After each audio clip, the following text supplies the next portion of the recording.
Picture a reactor core, compact, dense, humming with potential. Now imagine that core is a human body, and the potential is sensitivity. The night's lecture is not about uranium. It's about mapping energy and touch. Fasten your mental dosimeter. I walk into a lab that looks half control room, half boudoir, instrument racks, and consent forms stacked beside blankets and pillows. The subject is a trained volunteer, a consenting adult, curious and coping. We start like any good experiment. Informed consent, clear endpoints, safe words, safety first, curiosity second, curiosity with calibration. We decide to map the flux of sensation. In nuclear terms, you measure neutron flux with detector.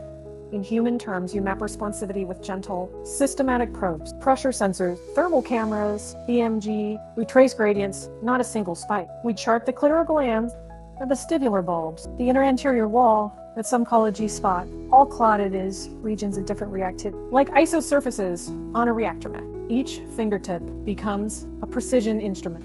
Not eroticized detail, clinical, careful, tuned to feedback. In reactor control, you have control rods. In intimacy, you have consent and communication. Slide a rod in, the reaction slows. Withdraw, it ramps up, small changes in depth. Angle, pressure, rhythm, they shift the whole system's behavior. We experiment with frequency modulation, slow pulses, then quick jitter, then a steady baseline. We log subjective reports in real time. We correlate skin conductance with reported pleasure. We notice hysteresis, the system remembers. A series of small inputs may prime the network, leading to a larger delayed response. That memory is fascinating. Thermal inertia meets neural plasticity. Cooling systems matter. Lubrication is the coolant of sexual mechanics. Too little and friction overheats tissue. Too much and feedback is damp. Like heat exchangers, interfaces must match. Temperature matters, warm hands, cooler ambient. We record microtemperature changes during stimulation and see rises that echo metabolic engagement. It's sensual physiology, an oddly elegant physics. Every erogenous zone is a sensor array. The inner thigh is not a single point, but a field where light touch modulates arousal at a distance. The clitoris is richly innervated, a concentrated detector, but its sensitivity varies across individuals and across the cycle. The vulvar vestibule, the labia, the cervical region, they respond differently to pressure, vibration, stretch. We use randomized sequences and double-blind, if possible, for device. Reproducibility is our ethic. Anecdotes are interesting, data sets are transformative. Imagine designing an experiment like designing a reactor starter.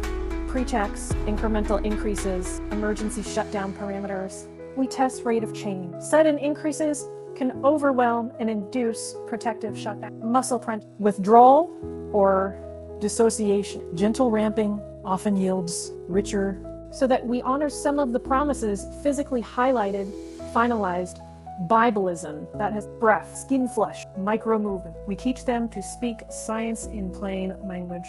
Increase pressure 10% or switch to lighter strokes. Precision helps pleasure. For researchers reading this, think cross-disciplinary grants, bring pressure sensors from tribology, bring thermal imaging from material science, bring network analysis from reactor dynamics. Model the clitoris as a distributed sensor network. Model arousal as a nonlinear thermodynamic process with thresholds and feedback loop. Most of all, keep ethics at the core.